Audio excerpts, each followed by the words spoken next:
Sayang to, harvest na natin. Painuwi na lang natin. Ayan, ano nangyari sa mga sili at saka sa mga kamote. Matubo na, sa sobrang lamig. Nilamig na sila. Of course, harvest na nga natin yung mga bunga ng tomato. Sayang. Malamig. Sayang yung ibang mga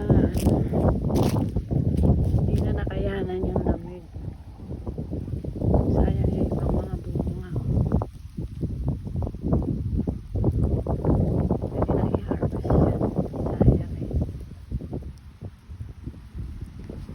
Laki. Malaki pa to. Patulong yung mga kamote. Sobrang lamig din na nakayanan. So, ayan, dahil nga sobrang lamig sa labas, hindi na kaya ng mga halaman, ayan, hindi na sila makasurvive. Buti na lang, itong mga ito, nakapaso, nakalagay sa madali siyang bitbitin, ayan, survive pa sila. Kasi pinasok ko sila sa garahe, ayan. Sayang kasi, may mga bunga na sila ayan, no, ang lulusog. Yan yung advantage ng mga nakapat. Pwede mo silang bitbitin sa loob. Diba?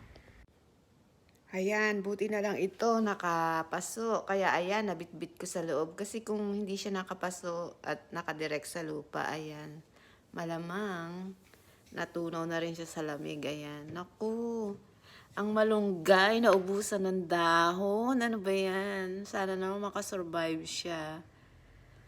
Sobrang lamig kasi kahit nasa loob ka ng bahay eh. Ayan. Sana makasurvive ang aking malunggay. Naku, yan pa naman pinaka-importante.